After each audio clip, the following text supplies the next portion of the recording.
My name is Toby King, and welcome to my podcast on river pollution. I'm a 7th grade student at the Salk School of Science. For our science class, we were asked to look into the problem of pollution, specifically to understand what types of chemicals are commonly part of pollution and how pollution affects our society. In search of these answers, I traveled to the Liberty Science Center in Jersey City, New Jersey. The Science Center has an exhibition on the Hudson River, which includes a lot of information about how pollution plays a role in the ecosystem. The exhibition offered many fun and interesting exhibits. While I was there, I met with Kevin Moldarno, the interpretive associate at the Liberty Science Center. What follows is my conversation with Kevin. Hello, this is Toby King, and I'm with Kevin from the Liberty Science Center, and I wanted to ask you a few questions about pollution in water and in air.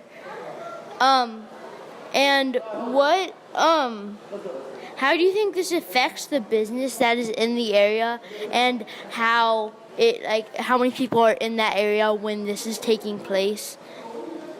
Well, the pollution is mainly caused by business in the first place. I mean, when we think about pollution when we first arrived to the Americas, when it was starting to be colonized, obviously it's northern pollution, because all sources of pollution come from industries, either dumping chemicals or heavy metals into the river. So that causes a lot of issues. But not only that, but even simpler things like agriculture also affect the state of the water. Most notably, fertilizers will be dumped near local water sources, which again seeped into the river, and that causes a lot of issues as well. And so as far as how it affects us, well, the river isn't as, bountiful anymore. I remember working back down around the Chesapeake Bay area in Maryland. And when the area was first colonized, you can see literal mountains of clams and mussels surrounding the area in the bay.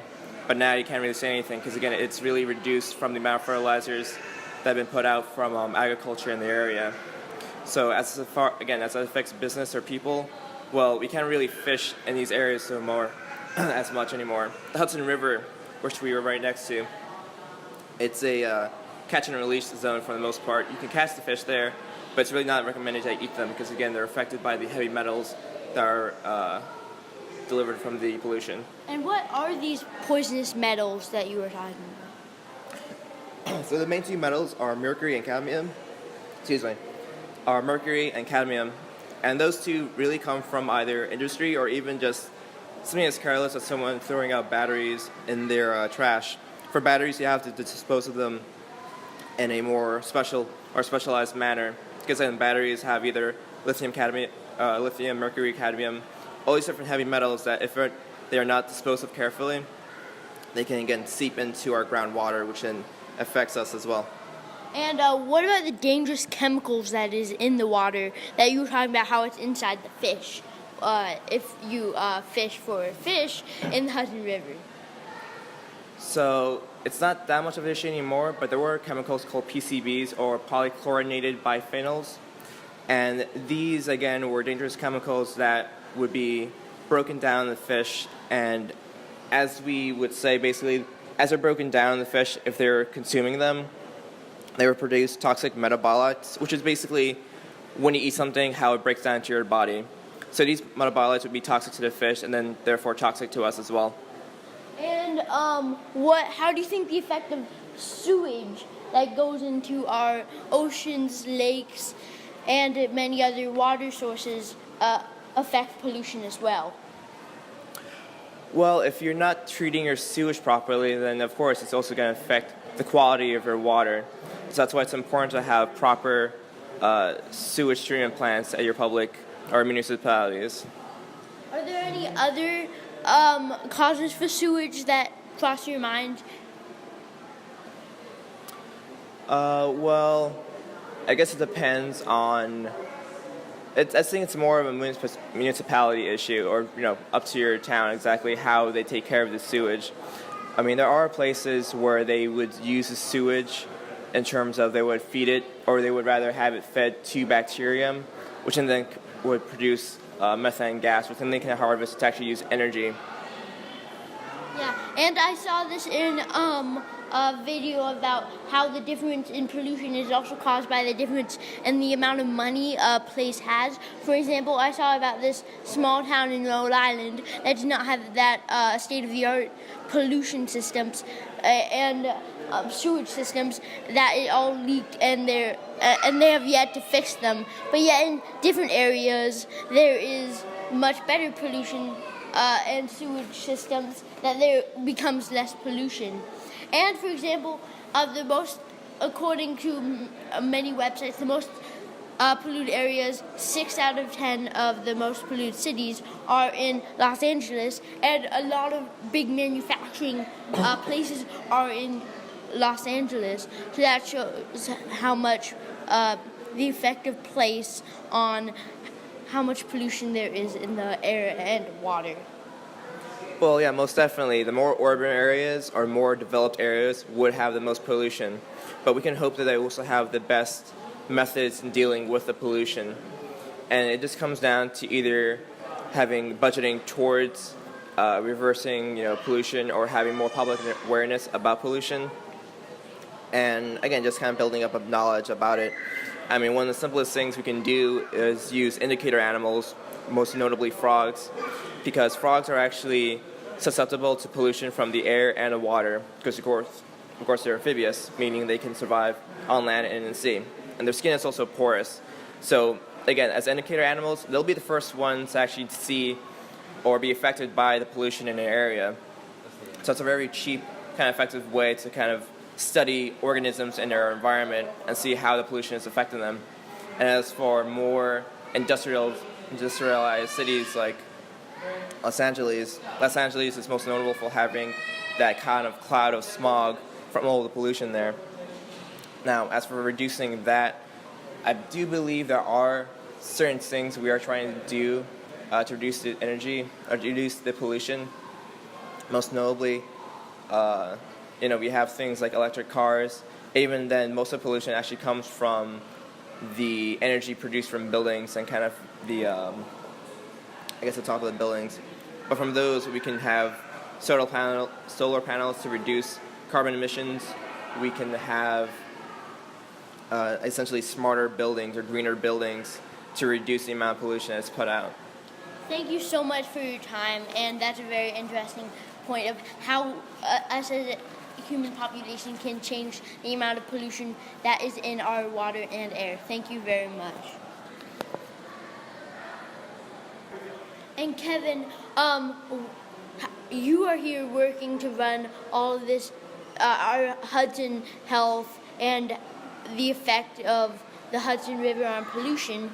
But what got you so interested in what's in your background that got you so interested in this topic of Hudson River and the pollution? So while I'm actually studying engineering, which isn't really related to pollution, I did work for about 3 months in Maryland at a outdoor school. And essentially there we had a lot of classes and studies on ecology and basically human impact in the environment, all these sorts of things. And so that's where I mostly learn about how human impact on the environment, such as, again, agriculture or industry, would affect the quality of most particularly the water. Because, again, we spend a lot of time out on the Chesapeake and the Chester River as well, learning about how pollution affects all the organisms. Oh, and as you were just saying,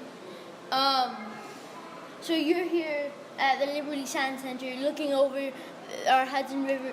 What are you seeing that's making it change, and the progression that is helping to drive this in a better direction? Well, not only here in New Jersey and New York, but in other places, all this research is being done and shared among all our cities. And so we know there are organisms out there in our rivers and estuaries, most notably, that can actually reverse the pollution. And so the main factor we're doing, or the main exercise we're doing in terms of healing the river again, is letting the species thrive, letting making sure the pollution doesn't get worse, in order that these animals and these organisms can actually start to reverse the effects of pollution. Because there are certain bottom feeders, or even single-celled organisms living in the estuaries that would actually consume or eat these kind of, well, maybe not the heavy metals, but the other sorts of pollutions, other chemicals, most notably like covalently bonded, and they can consume those and then start to slowly revert the effects of pollution. And do you see this problem of pollution in our government and in our cities getting better or worse, leading forward in our history? Well, I mean, in the last, I would say, decade, I think there's been a huge social movement towards having a greener lifestyle. You know, you hear all these things about having electric cars again, having, reducing your carbon footprint. A lot of emphasis on the 3 R's: recycling, reduce, reuse.